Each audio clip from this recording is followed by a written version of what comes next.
Greetings, folks. Your boy Steve here. Hey, Matt. And today we used the Lexus to do sedan stuff. We loaded up 2 full golf bags on this baby. And our plan tonight is just do a little bit of street tuning. There wasn't any tracks doing any racing or anything like that. But while we let traffic die down, we're going to come out here and hit a few balls. Play a quick 9. Why not? Right? Shag some balls before we do some draggy testing. But we should be able to put down some 8th mile times tonight. But first, we're going to go hit some balls and we'll see you on the streets.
All right, dude.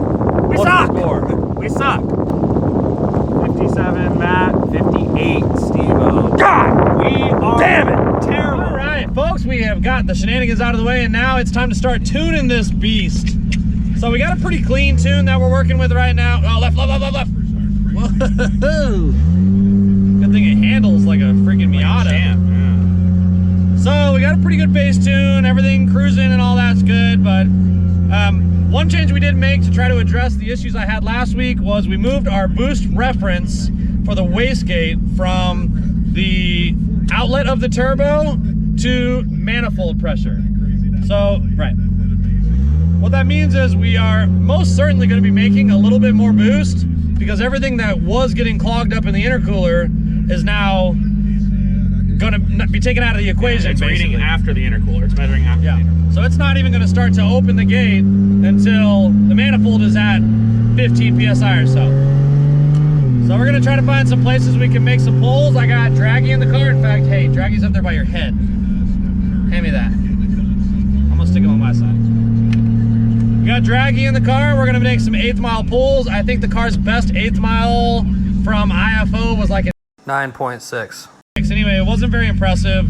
60 footing was like 2.4 to 2.5. I don't really expect those numbers to change a lot because we're still on wastegate, but we're hoping to just kind of clean things up, get some good power pulls, and hopefully we can make them a little better, get a little closer to 7. We have a new part for the car now. Well, actually, it's on the way. It'll be here next week. That should help us sort out our launching issue, but that's kind of an experiment in itself, so more on that next week. As for tonight, we're just gonna make some pulls to try to get this thing dialed in, and you know, see what kind of trouble we can get into. Hopefully none. Hopefully none. Slow up, drop it into second. Let's get a little pull. 40 pull. Just drop it to second. Just put in a boost.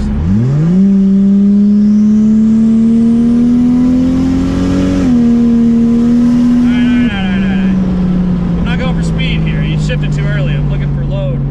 Oh, okay. My bad.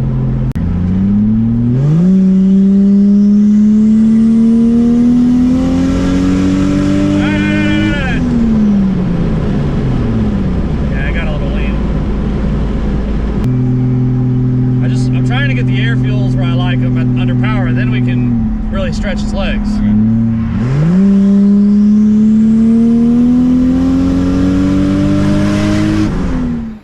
Okay, so we've been kind of cruising around the highways a little bit, just making some light little pulls, try to figure out what we got to do to get our power to come in smooth. And my theory at this point is that basically we don't have enough resolution on our field map. What we're seeing is it's like bouncing up and down between cells, and it just seems like, so the problem kind of started right about the time that I added 300 kPa to our fuel map. So it's going from 30 to 300, and then I did even spacing all the way down from there. And what I'm finding is that we kind of lost some resolution there. We lost some detailed instructions. So what Tuner Studios does is it'll just average between those cells and kind of take that middle ground. But the car's not working for us. The car's not liking that. It wants to know exactly how much fuel it wants. So what I'm going to do is kind of grab the cells we're using the most. We're only running about 14 pounds right now. And I'm going to create some more rows within that 14 to 16 PSI area. And we're going to be able to control much better, because basically what's happening is it's just like rich, lean, rich, lean, rich, lean. And you can feel it. Come on, go off. Come on, go off. And I think that's really the source of our problems. I don't really need 300 kPa on this map. I'm not planning on running 28 PSI anytime soon. So we could take a lot of that away. So that's what I'm working on now. I'm going to revamp this map a little bit, and then we'll do some more second gear pulls and try to get it dialed in and see where we're at from there. All right, so that's going to do it for tonight. It was a wonderful night of golf and tuning. I think we definitely got some issues smoothed out, especially just, you know, in the higher boost area. Still got a little bit of fine tuning to do, I think, on the tune, but huge difference. Man, everything feels 1,000 times better. I think it's safe to say, because I didn't get any GoPro, so the GoPro died a while ago, and so I didn't get a whole lot of footage of what we were doing. But I think we found the solution to our issue. I mean, we yielded huge improvements by just increasing or actually really reducing. Just smoothing out the map, like taking smaller segments between the blocks and just making sure everything's a nice smooth line instead of kind of jumping up and down between cells. Yeah. So basically just increasing that resolution in the areas we needed most really made a huge difference. Yeah. So it's obvious what we were experiencing was rich lean, rich lean, rich lean, rich lean. And I mean, even at the start of the night, you could feel it. Like, whenever it started getting into boost, it was like yeah. You feel it a lot more sitting in the driver's seat, I think. I'm going to try smoothing out the map just overall a little bit more, just to try to just give us a little more. But also, there's one little setting that I just thought of where it gives you an option to incorporate AFR readings. And I have that selected to on. Okay. And I almost feel like it's trying to overcorrect. It's trying to overcorrect. Yeah. I might try to turn off the incorporate AFR setting, see what difference, and just let it just stick to the map and just kind of do what it thinks it needs to do.